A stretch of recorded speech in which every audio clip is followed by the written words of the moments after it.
Alright guys, Alhamdulillah, nahmaduhu wa nasta'inuhu wa nastaghfiruhu wa nu'minu bihi wa natawakkalu alayhi wa na'udhu billahi min shururi anfusina wa min sayyiati a'malina. Man yahdihillahu fala mudilla lahu wa man yudlil fala hadiya lahu. Wa nashhadu an la ilaha illallah wahdahu la sharika lahu wa nashhadu anna sayyidana wa maulana Muhammadan abduhu wa rasuluh. You guys, first and foremost, assalamu alaikum wa rahmatullah.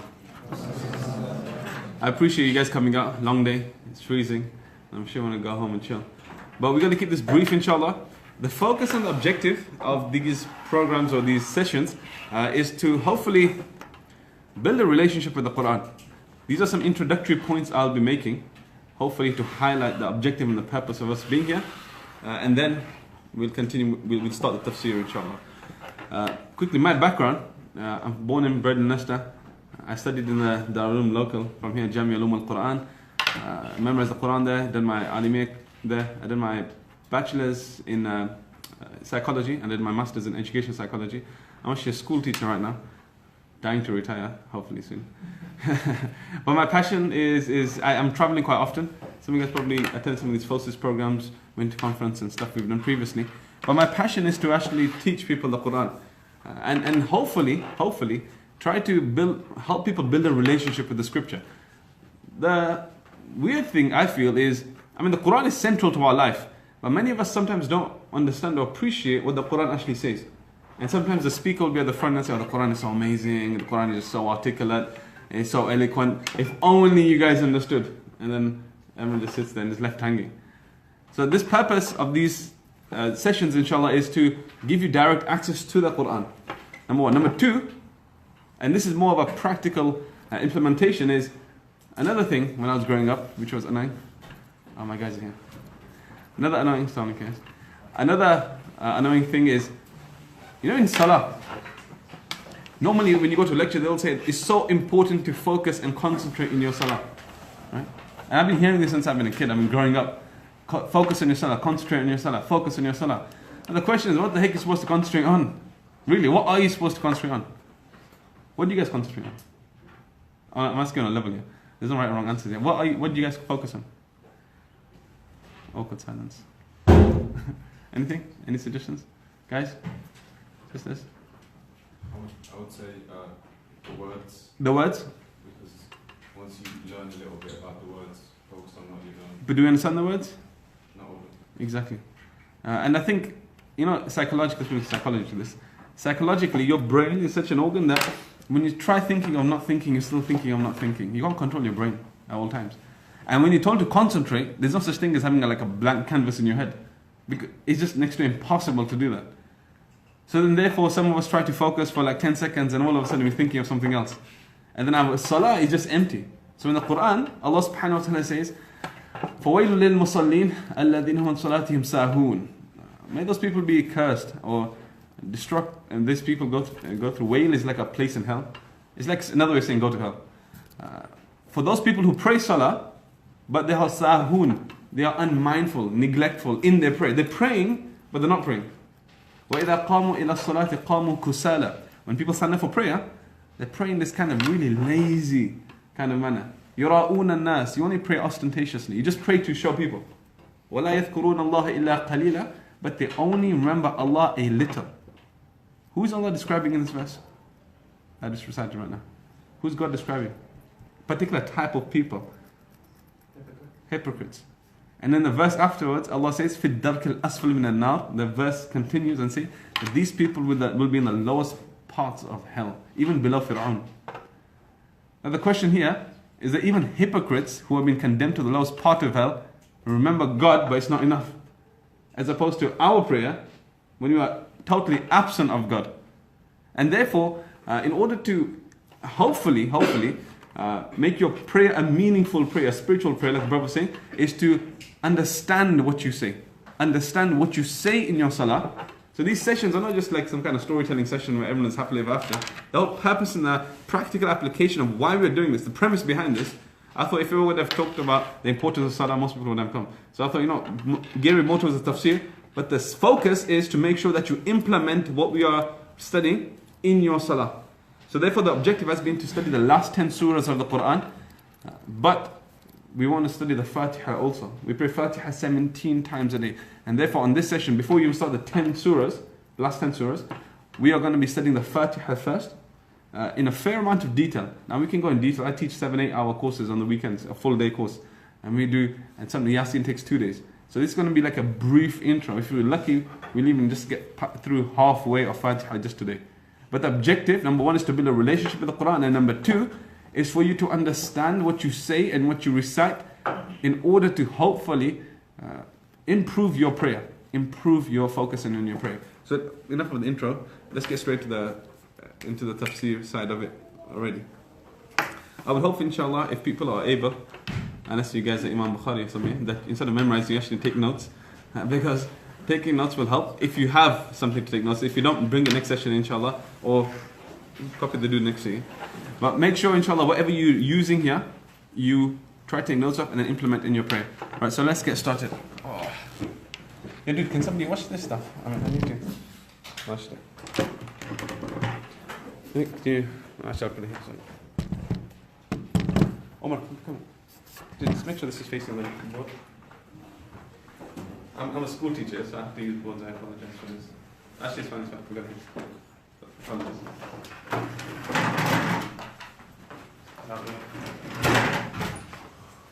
This is the teaching side of it. Practical as possible. We've got some live streams also. And we can see the board? Right, let's go. So we're going to start off the Fatiha. The Fatiha is called Al-Fatiha from the word Fataha. So Al-Fatiha, it's called Fatiha, which means opening. In Arabic, we use the word Miftah, which is a key to open something. Fataha means to open. Al-Fatiha is referred to as the opener. Now again, there's so much tafsir as to why it's called Al-Fatiha. Some of its basic understanding is that it's an introductory to the Quran, it's an opening to the Quran. The ulama mentioned, when I'm saying about tafsir, now what's the amazing thing about tafsir is, an ulama would write tafsir. You guys as university students will appreciate this. A lot of us think that there's Islamic knowledge and then there's secular knowledge. And the two are almost like mutually exclusive of one another. However, historically, if you look in our history, you'll see that the two are linked, inextricably linked with each other. In order to write tafsir, you have to be a mathematician, a scientist, astrologist, a social scientist, a biologist, all of these different sciences would help that person, a grammarian, in order to appreciate the Arabic nuances. So when they're writing this kind of tafsir, traditionally, you start with Fatiha when you're writing tafsir. So people would write tafsir, but you'd be like 50, 60, 70 years old by the time you reach an age where you feel comfortable enough to gain enough information and knowledge to write the tafsir. So they would write from Fatiha, and they'd reach their 14th, 15th juz on Surah Kahf, and then they're passing away. And then somebody else would write tafsir, and somebody else would write tafsir. But they weren't able to do the whole tafsir. Has anybody heard of Tafsir Jalalain? Anybody have Jalalain? This tafsir was written roughly 1,000 years ago. We studied this tafsir, amazing tafsir. So Jalaluddin al-Mahalli decided that instead of starting from Fatiha, he's going to start from the 15th juz and finish the last 15, because most people end up expiring and dying. And therefore, if God extends his life, then he'll start from the Fatiha and complete the first 15. He started from 15, finished his Nas, was writing the tafsir of Fatiha after completing the last 15, and he passed away. And Jalaluddin al-Suyuti, who was his student, and this guy was in his 20s, he wrote the tafsir, completed his teacher's work, and he wrote the first half of Jalalain. That's what's called Jalalain, the two Jalals, the tafsir of the two Jalals. It's a traditional old school tafsir, it's a beautiful tafsir. But the purpose and objective behind this is that when you read the introductory points of Fatiha, it goes into so much detail, like an insane amount of detail. I don't want to go into too much, I'm going to discuss some of the key aspects of Fatiha. Some of the key points, point number one, and this stuff you need to make notes on. Fatiha, according to Ibn Kathir, is a summary of the whole Quran. Fatiha, according to Ibn Kathir, is a summary of the whole Quran. What do I mean by that? You guys need to get involved. Anyway, there's no right or wrong answers here. I said it's a summary. Why? It encompasses the main points. What are the main points? So Tawheed. Tawheed. To worship and to seek. So the oneness of Allah subhanahu wa ta'ala. What's another central key theme? Tawheed is one. Yes. Right path. That's a general broad definition. But what allows us to get on that right path? Tawheed is one. Anything else? You got it? Guidance. The end result of this equation will give you guidance. Faith. This should equate to faith. I'm saying there's some key themes that will help you to be guided to gain faith. Your heart is in the right place. Your heart should be in the right place after studying this stuff. Now I'm looking at the themes itself.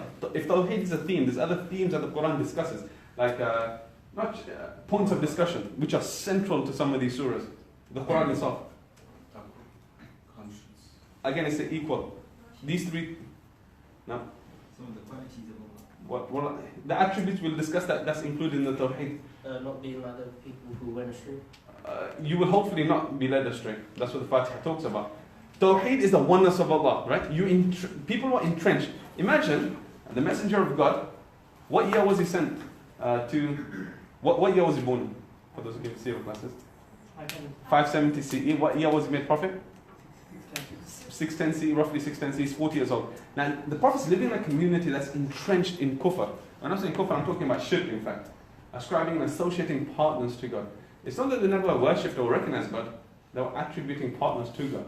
So a central key theme for them was to make sure that they appreciate the oneness of God. The word Tawheed is from a verb, it means wahada yuwahidu, means to unify something, to make something one. So the idea here was to get rid of the rest of the demigods. I'm not going into detail, I actually teach Ari, we can go full on and explain this properly to you guys. You know when people say they were polytheists, they weren't necessarily polytheists. That's inaccurate to say. If you speak to a knowledgeable Hindu, and if you ask them who you worship, they'll say that we worship one God. Traditionally in Hinduism, if you speak to a Brahmin. Why? Is because they believe is that there's one central God, Brahman, and that one God, his qualities and his attributes are manifested into demigods, smaller gods. So they have the monkey god and all these different types of gods, and he has different powers to that one God.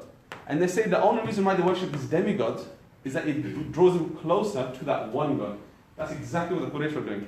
In English, you have monotheism, which means to believe in one God, polytheism, to believe in many gods, and what Hindus were doing and what Quraysh were doing is called henotheism, where you believe in one God, but that one God has manifestations, has avatars. So the idea of Tawheed was to get rid of the avatars. So, I'm not taking too much space here, but the idea here is that if we have Allah here, I'll mention it again, if you have Allah here, if I have another Allah on this side, this is shirk, because we're saying that two people are equal on one side, right? And this is more or less what polytheistic creeds or beliefs are, to believe in multiple gods. However, here, what we had is that they believe that this one Allah had many attributes. So for example, if you have the 99 names of Allah, and say He's powerful, He's swift in punishment, He's caring, He's loving, these are the 99 qualities of Allah, they would have different gods for these demigods. So the idea here was to make sure that they believe in Tawheed, which unified God in all of His attributes into one. Now this won't be a class of Tawheed, Uluhiyya, Rububiyyah, Mulukiyyah, that's a whole different stuff. But Tawheed was a central key theme. So my question to you guys now is, there's two more other important themes that are discussed in the Quran that go with Tawheed, which is a summation of everything that's discussed in the Quran in Faatiha itself. So what are those themes? Is it belief in Yawm al-Qiyamah? Excellent, well done. That's the third point. But before we get to the third point, there's a second point. Tawheed was one theme. Understanding the purpose of life. I'll give you guys a clue. Who's receiving it? A messenger. So why would it be so important to believe in a messenger? No. Risala. It's called Risala. The theme is called Risala. I'll explain what Risala is. It's called Risala. But why would it be so important to believe in a messenger? And then we're calling the Prophet a soothsayer, a liar, somebody who's forged the scripture. But why is the idea of Risala so stressed so much in the Quran? Yes. Because of authenticity. Exactly. That it's a legit message. It's authentic message. It's coming from somebody who's divinely inspired, and not somebody who are accusing the Prophet that's from shaitan, that's from jinns, that's from devils. You've been tutored by the people of the New Testament. It was rejecting. Now let's discuss this further. Risala, these are the themes of the Quran. These in fact are the themes of Makkan Quran more in detail, but it also is the themes of the Quran in general. Risala we can translate as, what would we say Risala is? English translation. Messengership, prophethood would be a simple translation. However, Risala now includes three things. Risala includes three things. It's the prophets, alayhimus salam, not only the Prophet sallallahu alayhi wasallam, all the prophets. لا نفرق بين أحد من رسله.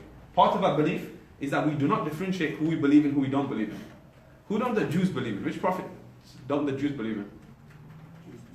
Isa alayhi salam, exactly. You guys can shout at me, hands up. And then who do the Christians fail to believe in? The Prophet sallallahu alaihi wasallam. And what we say is that we have the Old Testament, which is the book of the Jews, the New Testament, which is the book of the Christians, and we have the final testament, which is the Quran. And the Quran believes in all of the previous traditions. Now we do believe that have been contextually manipulated and changed over time, that's there. But we still believe in these prophets. And in fact, some of my opening lines when I'm doing interfaith work and stuff, or delivering some of these topics and discussions in the church and stuff I normally go, is that I explain to them that as a Muslim, you don't qualify to be a Muslim unless you believe in Jesus. And you don't qualify to be a Muslim unless you believe in Isa alayhi salam himself.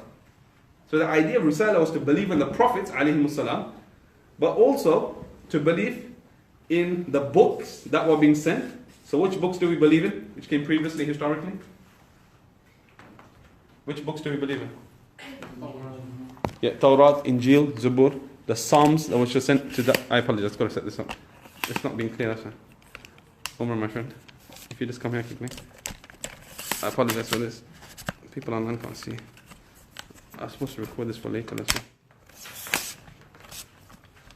Can you just point it so that they can see the bottom? Stick this up.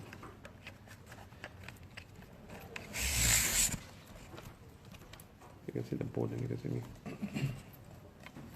Move this around. Just put it back on. Yeah, just put it here so you can see me on the board.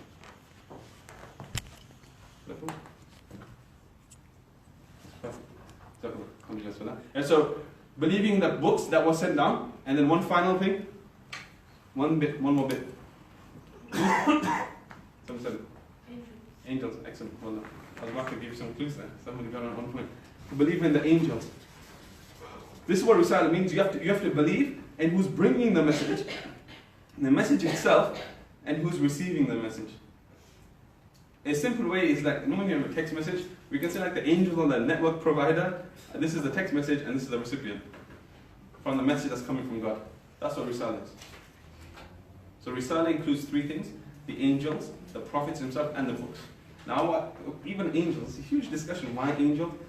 Because some of the people in the Quran, Allah discusses that they didn't want to believe in Jibreel alayhi salam. If we read Baqarah, they didn't want to believe in Jibreel alayhi salam. So God said, whoever is an enemy to Jibreel, then is an enemy to Allah and His Messenger too. You don't pick and choose who you want to believe in. Part of submission is to believe in everything. And then finally, what the Prophet said here is, what did he say? What was the last thing? Akhirah. Hereafter, after here. Literally. The idea of the Akhirah was to believe, and this was something which was far-fetched for the previous communities, is that how can God, now think about this, and people still kind of claim this today too, that when you become disintegrated bones in your grave, and you cease to exist, how on earth can God bring you back to life again? Like, why can that even happen? And the Quran discusses this so many times. There was this dude, his name was Adi bin Rabi'a. Suyuti mentions this in Asbab al-Nuzul, the reasons for revelation. Suyuti, he mentions this, he says, there's a guy called Adi bin Rabi'a. When the Prophet was calling them towards that belief in the Akhirah, وَبِالْآخِرَةِ هُمْ يُوقِنُونَ, people are convinced about the Akhirah, and they don't want to believe in it. And they kept making sarcastic comments against the Messenger of Allah. مَتَى السَّاعَةِ, when is the day of judgment going to come? You know that day you're talking about everyone's going to be alive again? Well, when's that going to happen? They would scoff and mock at the Prophet. One guy called Adi bin Rabi'a actually dug up some bones, and he came to the Messenger of God and threw these bones in front of him. And he said, you know, you claim to be a magician, and you say that this day is going to come when God's going to bring dead bones back to life, then do some magic and bring these dead bones back to life.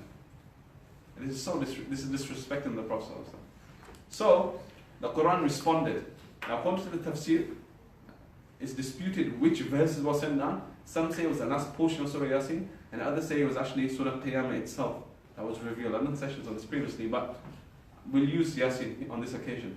God said, وَضَرَبَ لَنَا مَثَلًا وَنَسِيَ خَلْقًا. Like, how dare, and you'll send down with the tone too. And that's the problem with translation. Sometimes when you study the Quran, we don't appreciate that it was sent in a tone, it was sent down for a reason. It was sent down in response to something. When we read the Quran, we just read everything in the same melodious tone. We focus more on how good you sound than the meaning itself, in some strange, weird way. But they literally, like this guy's being shot down, line by line. وَضَرَبَ لَنَا مَثَلًا وَنَسِيَ خَلْقًا. How dare this person try to give examples of God's creation when he himself is a manifestation of God's creation? Meaning, why does he want God to demonstrate his power when he himself is an example of God's power? Because if Allah created him from nothing and brought him into existence, then in human terms, isn't it more easier for Allah to recreate something that's already there? Do you follow that? That's what the Quran condemns. And for those people who think that the Quran is just simple, and trust me, it's deep. There's so much philosophy involved in the Quran itself. If you look at Ibn Rushd and Ghazali and stuff, they were inspired by some of these verses to think in this rational, logical kind of sense. So the idea of the Akhirah was continuously embedded and inculcated in Meccan Quran and in Quran in general, even in Medina Quran. But some of these themes are central to the Quran in general. They are focused on Meccan Quran. Geographically, the Quran is sent down in two locations, Mecca and Medina. But this is focused mostly on Meccan Quran. However, it still applies to Medina Quran. What we're going to try to explore after we study the Faatiha, and we go through verse by verse, you will tell me which of these three themes each ayah falls under. So do we understand these? Any questions about this? Please ask. If you're not sure, don't be shy. If you have anything to ask. Yes? Could you repeat the name of that? That guy's name? His name is, the person. His name is Adi bin Rabi'a. Adi bin Rabi'a. This is mentioned in Asbab al-Nuzul, the reasons for revelation, by Suyuti. Like I said, take full advantage. I travel quite often around, and I teach big classes, and they pay some serious dough for this stuff.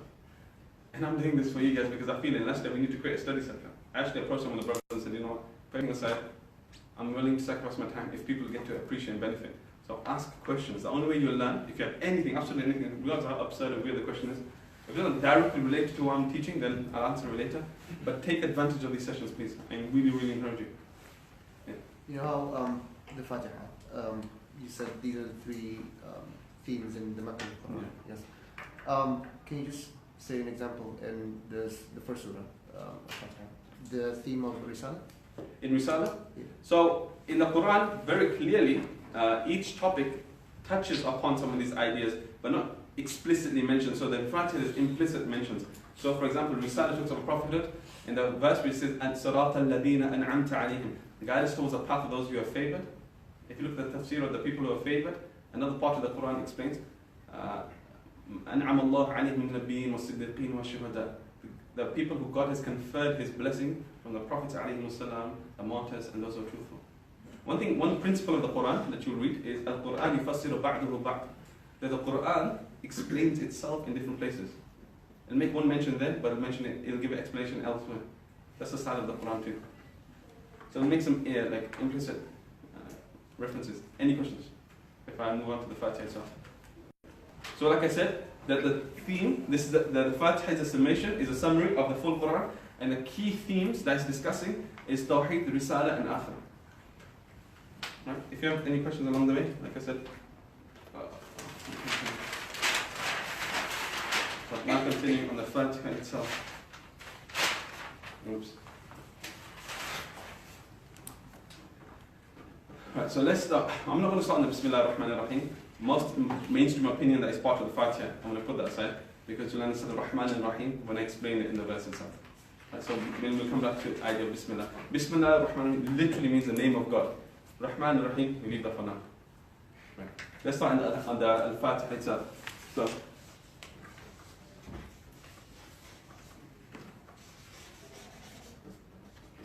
excuse me for my weird writing.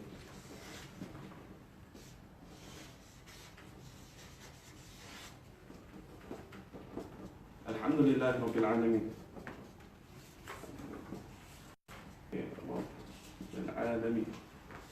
Now, I'm going to go through word by word. The word alhamdulillah.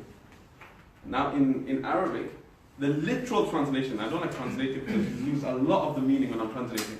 But a very simple, basic translation is, like I said, I don't want translations, but I'll just offer it to you right now. All praise belongs to God, the Lord of everything that exists. If you know a quote, that's fine. I'm going to explain that. Right. Alhamdu, the word alhamdu in alif lam, this. Anybody who studied some basic Arabic will tell me what alif lam is for? Definitely. What's it for? Definitely. Something which is definite.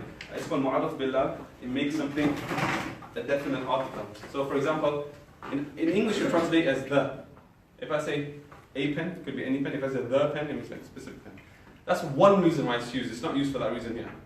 In Arabic, because of its complexity and the usage of words grammatically, it totally changes the meaning. The alif lam that's used here, in Arabic is called for al-istighraq, istighraq, which literally means that it means everything.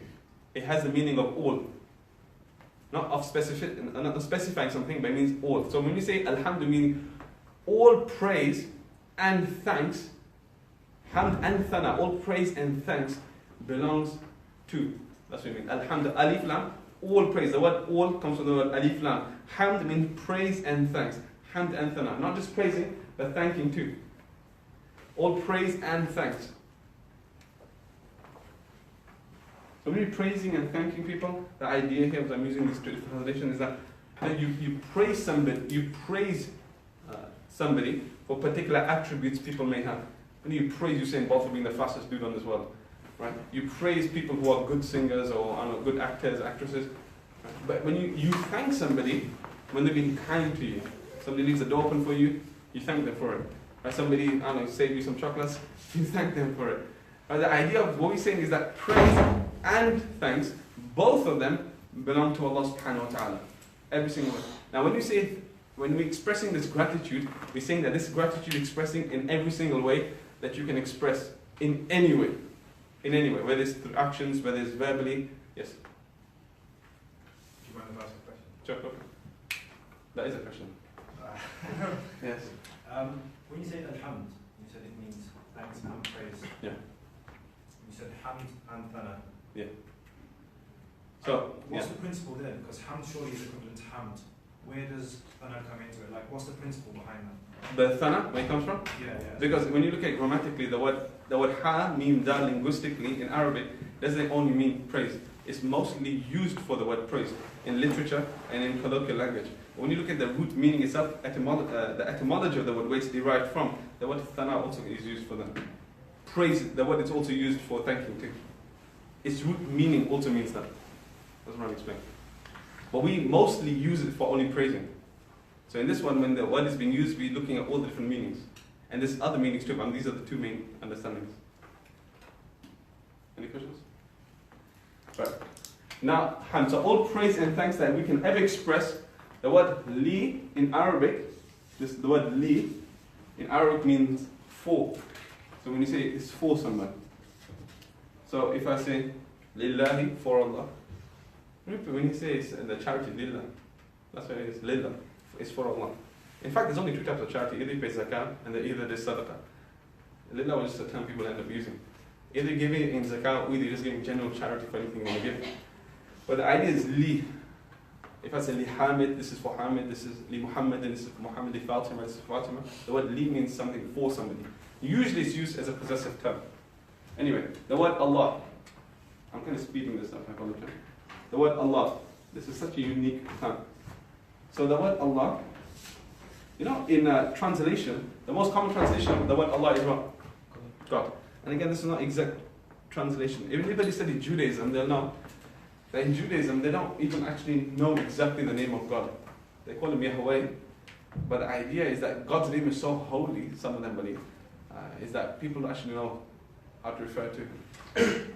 Allah is an expression in Arabic to refer for that infinite power that exists, that's responsible for everything. But the translation of saying it's God, because in Arabic you have the word ilah in Arabic to mean God.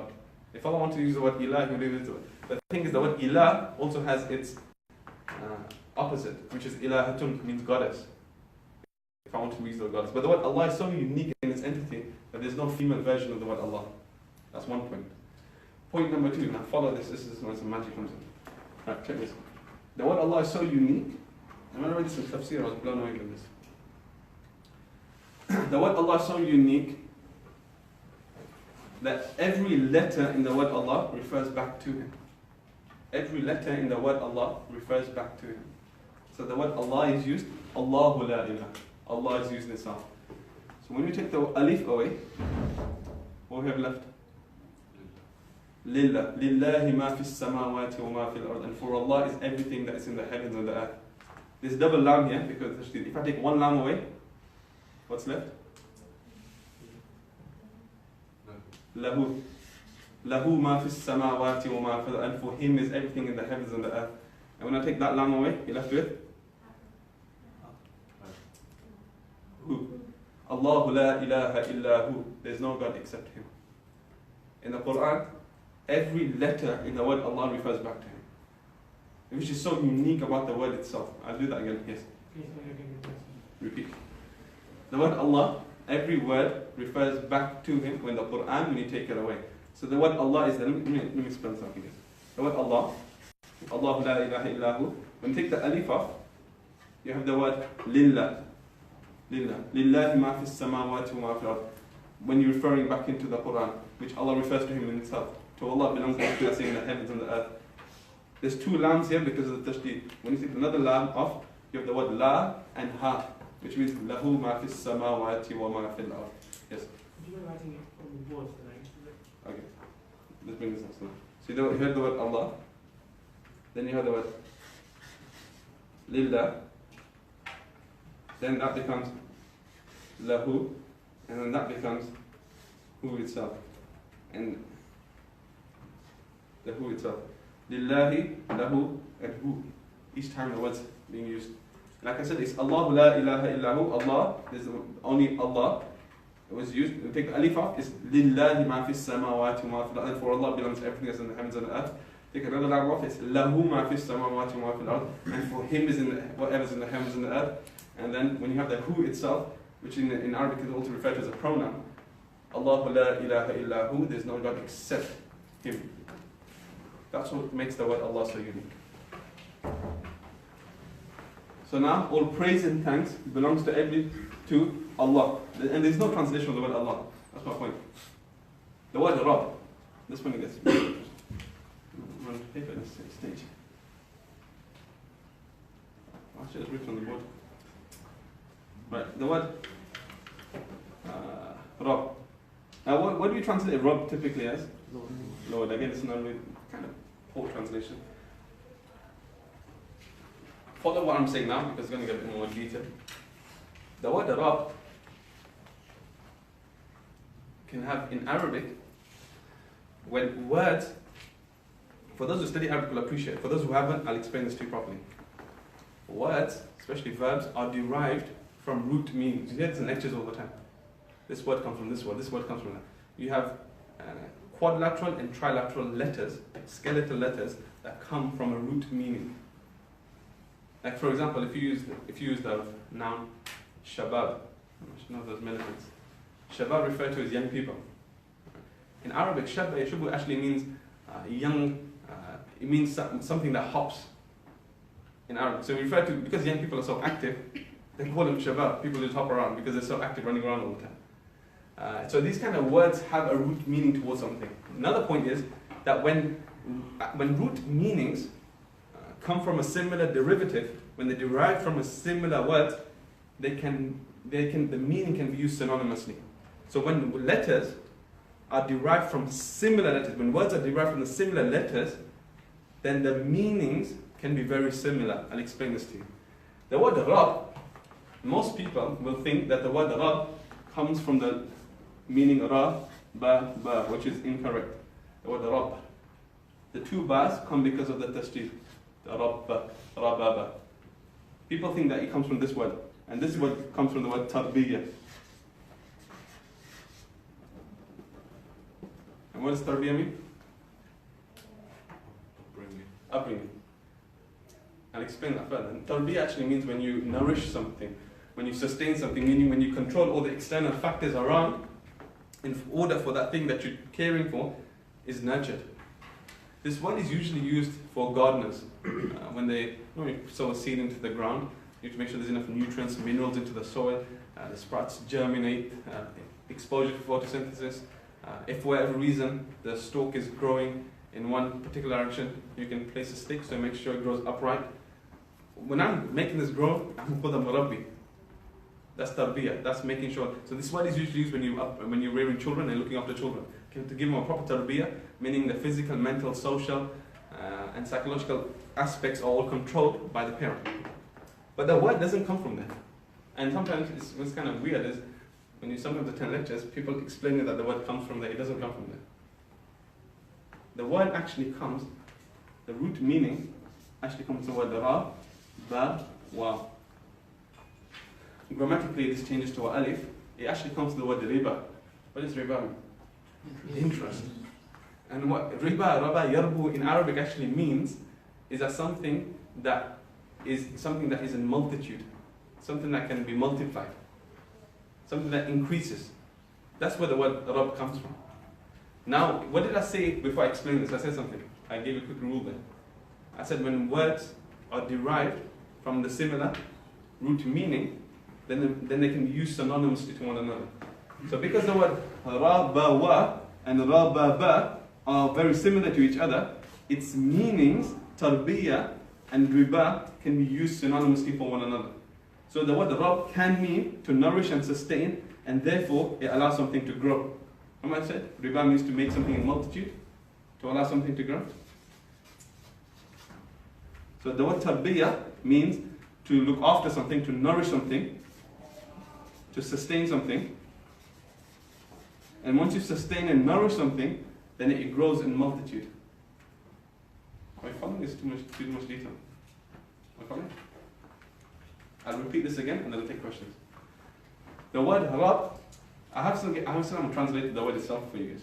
The word rab can come from the word ra, ba, ba, ra, ba, wa. If you come from this meaning, its derivative comes from the word tarbiyah, which means to sustain, to nourish, to look after something.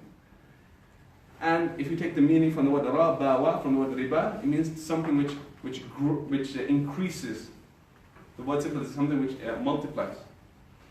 And therefore, God is the one who nourishes and sustains everything in order for it to grow. A question? Yes? Yeah, why would the word such as riba, which is obviously like forbidden and stuff like that, be linked to... The word rab? Yeah. That's a good question. Because if you look at the history of linguistically how words are used, I'm discussing here from when I say its etymology, root meaning, where the word originally comes from. When it was used in this language itself, what was its meaning then? However, colloquially, when people were then using it in the society, it was attributed and associated to particular things. If that makes sense. Riba comes afterwards. This word already existed. But then people start using this word was socially constructed for that particular thing. But this word, when it was first placed in the dictionary, means something to grow. Like the word, for example, take the word khamar. The word khimar, same root meaning. Kha, mim, ra. What does khimar mean? A hijab in Arabic. It means actually to cover your head.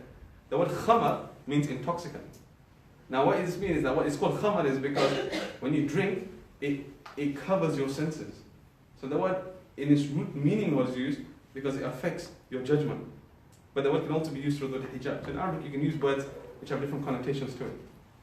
That's how complex and how rich the language is. For the word camel, when we researched this, we found out there were about 450 to 500 different words in Arabic just to describe a camel. Just a camel. So and explain how, that's one of the reasons why the Quran was even sent down in Arabic. The word Arab means somebody who can express themselves as an eloquent. And people who are inarticulate literally means somebody who's mute, who can't explain, not a nice word to use, but the word dumb used for its literal sense, were called ajam, which we now call non-Arabs. But it was a diss back in those days. Meaning you're not on our same level that you can't express. That's why the Arabs will take such a huge amount of pride. And that's what's the miracle of this Quran, that somebody, the Prophet who's an ummi, Ummi means somebody who's uneducated, somebody who's unlettered. The word Ummi comes from the What is Ummi? Mother. And this was a distinct. That means you're so uneducated, it's like your mom just giving birth to you. But this was a diss at that time. It was praising the Prophet ﷺ. Because somebody who was uneducated as a messenger of God, how could he bring such amazing verses like this? And therefore they said it was miraculous, or he was just taught by a shaitan and jinns. That's what the Quran talks about, that they were accusing the Prophet ﷺ of. Now when I say uneducated, I mean in its traditional sense of writing and reading. At that time they had an oral tradition of memorizing everything. Including the Prophet ﷺ, they had very, very strong memories, including Abu Bakr radiallahu anhu. Did you hand it? That's not stretching. Right, so anyway, the point is, it's pretty deep. Any questions what I've discussed so far? Any questions? Or forever hold the silence. Do you ever get root words which are opposed? Opposed meaning? As in, can one root word and the one next to it, I guess, be opposites? Opposite meanings? Yeah. It can have. If I'll give you an example, I'll explain this in detail. But when grammarians use the Quran, and they write Tafseer, and they're extrapolating Islamic rulings, they've been able to look at one word that has two opposing meanings that resulted in two opposing schools of thought. Based on, like, this is a long discussion in regards to when a woman, what is meant when a woman is menstruating, and what the word hayd means. What the Ahnaf and the Shawafid, the Hanafis and the Shafis have derived from there was based on the difference of understanding of what the word actually meant and its multiple derivatives. So that does happen, yes. It's deep. For now, let's keep Faatiha. People are going to fall asleep at this rate, man. Anything else? I have this book called Lughat al-Quran and Arab al-Quran. Man, I'm so fascinated by this stuff. Is that sounds like geeky and really late, but I'm just reading at night and looking at words and I'm like, oh my god, this means that, and then that means this, and then that means that, and everything just all connects to each other. And that's what I'm saying. Grammarians would be specialists in this kind of stuff. And this is just a bit touching on it. So let's look at the translation.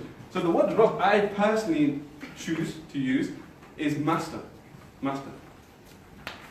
Essentially the word Lord. Master is somebody who's in charge of everything, and through him. Now, when I'm saying the one who's nourishing us, how does God look after us? I'm saying that everyone, yeah, everyone. How does God look after us? Well, Taking care of us. Yeah, but how? Just the fact that you're breathing in your Breathing, oxygen, water, 70% of the world being water, sun, everything around us. You know, if Allah says something which is so simple as just water. If God, you know, the Prophet, when you drink water, he used to make a beautiful dua. Anybody know dua for drinking water? Do you remember this? You go for it.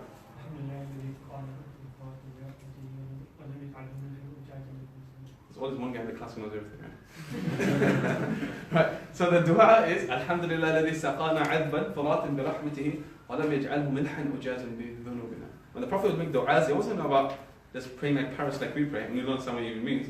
Is that everything would make the Prophet conscious of Allah subhanahu wa ta'ala, which literally means praise and thanks belongs to Allah who gave me sweet water to drink, meaning it's something which can quench my thirst. And if Allah wished, He could have made this water bitter and salty because of my sins, and we would cease to exist. That's what Allah says in the Quran. If Allah wished, He could have made all the water salty. What do you do after that? In Surah 56, Surah Waqi'ah, Allah says, أَأَنْتُمْ أَنزَلْتُمُوهُ مِنَ الْمُزْنِ أَمْ نَحْنُ الْمُنزِلُونَ. Do you cause the water to descend from the heavens, or do we do that? Does Allah do that? All we do is we just have to like get some water, go to the cafe downstairs, bring some water, go to the tap. That's the most effort we have to exert. If you go back home to where parents and grandparents have come from, sometimes you have to extract it from a well. And that's a headache itself. But the question is, who's pulling the strings at the back continuously, right? For the water to evaporate, for then it to ascend in altitude, and then it condenses into clouds. And then Allah controls the clouds and instructs the wind to blow these clouds in the exact GPS location where God wants it to be. And through the process of precipitation, these water droplets come down. And spring water is the most clean type of water that you can have. But the thing is, who's pulling these strings? And because of our own human ingenuity and sense of pride, we think that we have advanced so much. But the first revelation sent down to the Prophet in Surah Alaq is Arwa'ahu staghna. The biggest problem with human beings is they see themselves as being self-sufficient and independent. That's the biggest problem with human beings. Now appreciating, realizing is that God is pulling all the strings in the background, and you are just superficially doing things that you think you're responsible for. The Quran talks about the same thing when a child comes into existence. Even animals cohabitate and human beings too. But the fact that who sustains, God is the one who fashions the child in the womb of the mother through the trimesters. Who's responsible for that? So the idea here is that Allah is the one who's looking after everything, and through His tarbiyah, He allows everything to grow. Right? Now you understand why we're not going to do this Faatiha today. We'll keep this session, it's the first session, we'll keep it short. I'm just going to finish this first bit off. Al-Alamin. You know, another paper. I can fit it on that side. The word Alameen, I'll explain here. The word Alameen is a plural of the word Alam. And you know Alameen we use in Urdu, Hindi, Punjabi. That's Alim. World. World. Alim is somebody who's known. Alam is the world. That's the reason why tajweed is important too. A mispronunciation of word would totally change the meaning of everything. You don't need to read the Quran in Anafi, the South African print. I don't know, not the Arab print, but the South African print. You'll see sometimes in the margin there's that star. A star thing. You've seen it? It's about 20 places in the Quran. If you mispronounce those words or you change the vowels, the Faatiha, the Kasra, you totally change the meaning. وَقَتْلَ دَاوُودُ جَالُوتَ Dawood killed Jalut. If it's وَقَتْلَ دَاوُودَ Jalut, Jalut killed Dawood, you change the meaning. In the last quarter of the first juz, وَإِذِ ابْتَلَى إِبْرَاهِيمَ رَبُّهُ. Remember the time when God tested Ibrahim alayhi salam. If you read وَإِذِ ابْتَلَى إِبْرَاهِيمُ رَبَّهُ, change it around. Remember the time when Ibrahim alayhi salam tested God. That would invalidate your prayer. So it's important, even this pronunciation. That's how delicate the language is also. Is that just a change of vowel will change its meaning. Anyway, back to the meaning, the word alam. Now, I know some of you guys study astrophysics and look at the idea of this multiverse, idea of that there's multiple universes that exist around us. Again, it's a theory. But the idea is that alamin means everything that exists that we acknowledge, and everything that exists even though we don't know that it exists. You know, every time scientists and botanists go to the Amazon rainforest, they discover new species, new life form. And we just realize, okay, this is coming to existence.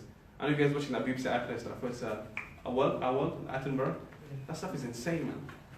Instead of watching Keeping Up with the Kardashians, watch this kind of stuff, man. It makes you appreciate creation. Honestly, it makes you actually appreciate how amazing creation is. But the idea is that Alamin means everything that exists.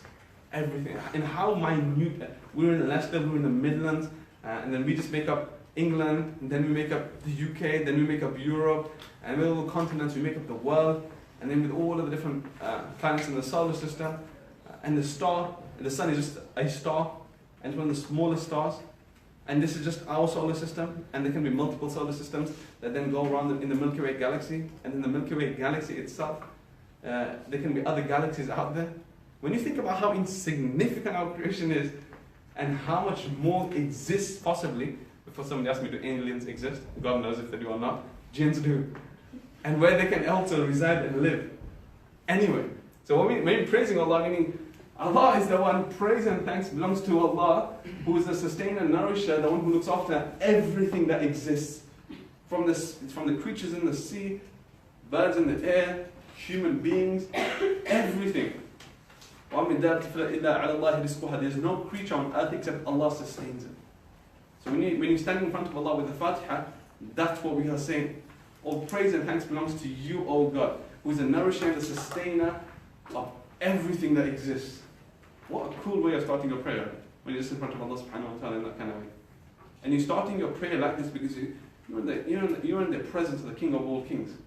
And normally, part of royal protocol, is when you see people in the presence of the Queen, they start by praising Her Majesty. When people are in front of the King, they praise the King. And we're praising Allah subhanahu wa ta'ala first. And in the Hadith al-Qudsi, the Messenger of Allah reported to have said, Allah subhanahu wa ta'ala says, that He has divided Fatiha into two parts. One part that is dedicated to praising God, and the second part is for Allah's slaves. So then when we ask Allah subhanahu wa ta'ala, He gives it to us when we praise Him. So we're going through the first part of Fatiha that just focuses on praising Him. That's the translation of the first verse. Any questions? Yes? Would you say all praise is due to Allah, thanks due to Allah who creates and sustains, or would you say just sustains? Yeah, the word sustain and create can also be included in the word Rob. Rob, in fact, when I researched that, had 13 to 16 different meanings. I'm just offering you a few. Sorry, at the back and answer yours. Is there any reason why Allah says Rob and then Adam right after it? Those who study in grammar, this is mudaf ilayh.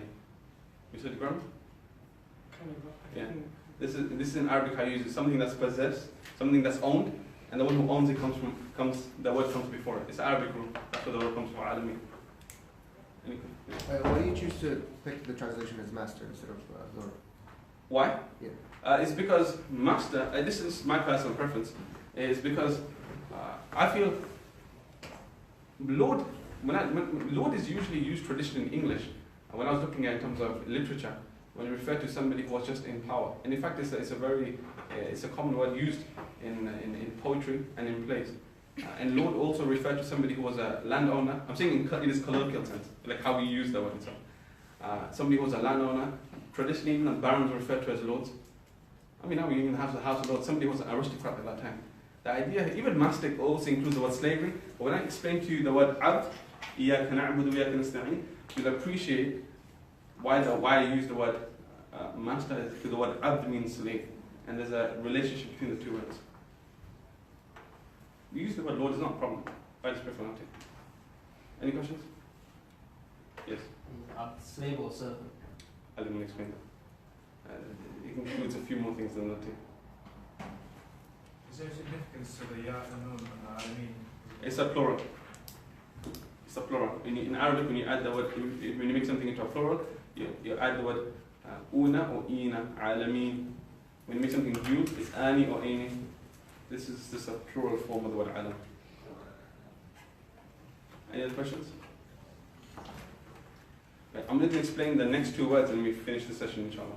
And we finish early. Right.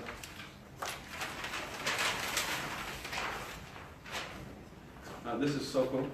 This takes a bit of attention again.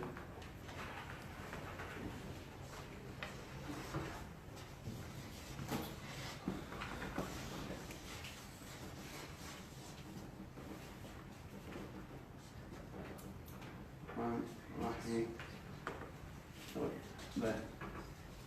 The word Rahman Rahim. Now, the most lamest translation we come across is, what does these two words mean? The most gracious, the most compassionate, the most merciful. Again, you just totally lose the nuances. You just appreciate from the Faatiha, there's so many multiple meanings involved in there, and it's so hard to translate these nuances. And that's lost. Now I'm going to explain. Let's look at the derivatives first, and we'll look at the root meaning. Now, which three letters can you spot there and there? Ra, Ha, Mim. In Arabic, when you flip over the dictionary, the word Rahim means the womb. The womb. The word Rahim in Arabic, its etymology comes from the word womb. And this is a hadith Qudsi. Hadith of Qudsi. Who's going to explain that for us? What's a hadith Qudsi? Anyone? It's a hadith that was brought down by the angel Jibreel. So it's the speech of Allah, but not Quran. Excellent. So in the normal hadith, I used this term previously, nobody even asked. In a normal hadith, you'll see, for example, An Abi Hurairah, An Nabi Sallallahu Alaihi Wasallam qala, Abu Hurairah reports that the Prophet said. That's normal hadith. In a hadith, Qudsi, the word Quddus, the sanctified one, is An Abi Hurairah qala, قال النبي صلى الله عليه وسلم عن الله تعالى قال. You'll say that Abu Hurairah said, that the Prophet said that Allah says. So it's a hadith that God is reporting, that the Prophet is reporting that God has said. But it's not part of the Quranic scripture because the Prophet was informed that this is not part of the Quran. And therefore the Prophet could differentiate between the two. There's a long discussion what's the difference between that and the Quran, but for now that should suffice. Sorry, question.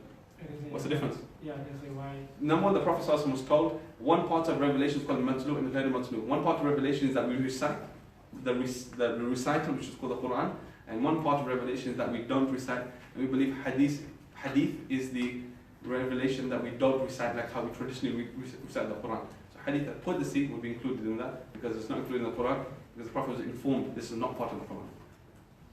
That makes sense? Yes? That was a hadith. Yeah, what I just reported here. I'm going to report the hadith. What book? The book, the hadith, Yeah. the itself, Yeah. that's what I explain. I'm referencing the hadith. Let me explain the hadith and I'll reference it to you too.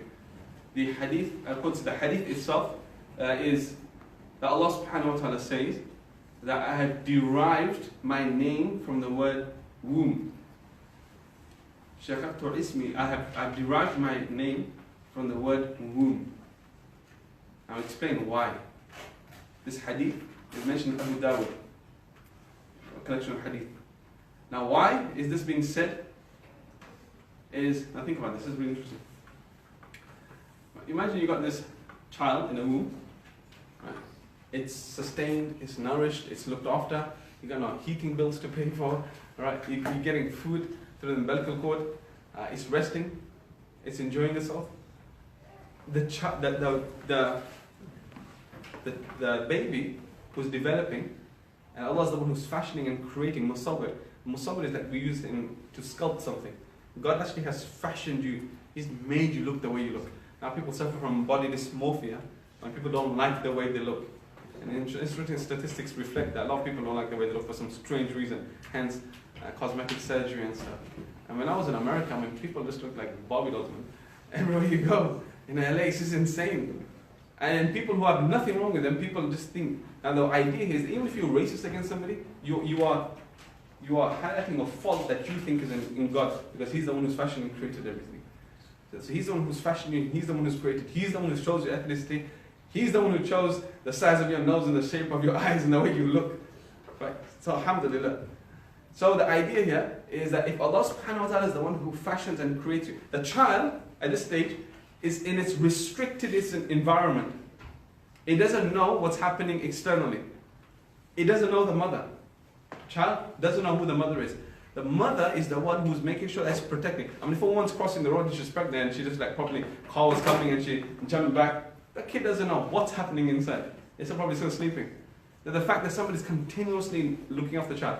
The child hasn't even seen the mother, but the mother acknowledges the child and therefore makes sure that he has a good diet, nourishes the child, looks after it. But the child doesn't know what is going on. So the idea here is that we have not seen God or been in His presence, yet He's the one who's still looking after us in this world. Just the way the child is in its restricted environment within the womb, and then it comes out into the vastness of this world, this is how we will leave the restricted prison of this world to come out to the vastness of the akhirah, to be in the presence of God. And that's what the Prophet says in the hadith, "Ad-dunya sijnul mu'min," that this world is a prison for a believer. Just the way, I want to say that home is a prison for the child, but it's a restricted environment because you can't do what you want, you can't wear what you want, you can't speak to who you want, you're just in that environment. But the akhirah is a paradise for the believer. So the idea here is that just the way the child, the main connotation to this is, just the way the child is being sustained and nourished and looked after, that's the same way God nourishes and sustains and looks after us out of His infinite mercy. That's His general meaning. General meaning. Next question is, if both words come from that meaning, then why on earth are there two different words used if they come from the same derivative? To answer that question is that when words are used in different patterns, they mean different things. They have the same trilateral root, ra, Hameed, but this one is used with a noon, the standing for time, whatever we call it. And this one is used with the ya, to make that stretch noise. And it totally changes its meaning. So just to summarize, it comes from the word womb, because just the way the child is nurtured and looked after in the womb, that's the same way God nourishes and sustains us at all times. Right, let's go back to this meaning here. Now, the word Rahman, let's explore this word. The word Rahman has the word alif and noon. It has this and to give that noise, that feeling. And Rahman. Now in Arabic, when I use whoever needs to go is more than welcome to go, inshallah. No, we've been here for a while. I'm just going to finish this point and then we'll conclude the class, inshallah. In Arabic, when I use the word, if I say Atish, it means somebody who's thirsty. If I say the word Afshan, if I add the alif and noon to something, It makes something a superlative. It hyperbolizes something. It makes something extreme, meaning I'm extremely, really thirsty. Ghadib is somebody who's angry. When I use the word ghadban, meaning super vexed. Yeah. Sakran, somebody who's drunk off your head. When you add the word alif and noon, it intensifies the meaning. It becomes a superlative to something. It makes something into an extreme. The word alif and the word noon. And that's where the word comes from. So the idea here is this is God's extreme mercy. But when somebody is vexed and angry, is it for a long term or short term? Like when you're really hungry. Short term, right? When I say the jaw'an, jaw' is hungry. Jaw'an is I'm really hungry. But then when you quench your thirst and when you eat your food, it kind of subsides. So the idea here, it has two connotations to it. It means something that is extreme, and it means something that is limited. So it's something which is extreme and something that is limited. So something which is a superlative, it's a hyperbolized, means so much of something, but it's for a limited duration. It's for a fixed term. The question I'm going to pose to you, which I'm going to answer now, after explaining this whole explanation, is if God is so merciful, then why do people burn in hell for eternity? People ask this question. If a person pops in, if he doesn't, then I'm supposed to say anything. If God is so merciful, then why do people burn in eternity forever in hell? Mercy is balanced with justice. Yeah. But even sometimes being justice, God doesn't just uphold justice. God also pardons a fair amount of people. So why don't some people pardon? The question here is that this is so. Look, remember that question and look at this explanation. The word Rahman, something that's extreme. So somebody who of that particular attribute, and something that's limited for a particular duration. So this is God's extreme mercy, but for a limited period of time. Ibn Abbas radiallahu anhu says that this Allah subhanahu wa ta'ala is God's general mercy that He extends and showers upon everybody. Even what's the most heinous crime in Islam? Shirk. Those people associate partners to God, Allah still sustains them, gives them the same oxygen we breathe, gives them the food to eat and drink and have children and enjoy life. God still provides for them. But it's limited, and it's limited to this world only. It's only limited to this world. It's God's extreme because He's giving so much of it, but it's limited to this world. Yes? Yeah, quick question. Might sound a bit daft, but you know how other religions believe that God is all loving? Yeah. Is our belief the same? Exactly the same. Exactly. The one who's omnibenevolent, God is excessively loving, you believe in the same thing. Sorry, can you provide a reference for the statement of Ibn Abbas? Oh? Ibn Abbas. This is mentioned in Ibn Kathir, the Tafseer itself, of Faatiha. Right. Before I answer questions, let me get full explanation, and I'll most likely answer your question while I'm explaining, and then I'll answer the question. Note your question down in case you forget. So this is Allah's extreme mercy, that's something which is limited, and this is mentioned, like I mentioned, Ibn Abbas's opinion is mentioned in the Kathir. Now the word Rahim, from the word, now if I put something on the pattern of Fa'il, it means, it gives you the meaning that something that has longevity to it. Something that goes on and on and on without a limited duration. That's the meaning. Something that is enduring, something that is long term, something that has longevity to it. The word Rahim. So the idea here is that this is Allah's extreme mercy. So this is more like full on. And this is Allah's long-term mercy. So when Allah talks about أُولَٰئِكَ أَصْحَابُ الْجَنَّةِ هُمْ فِيهَا خَالِدُونَ, these are the people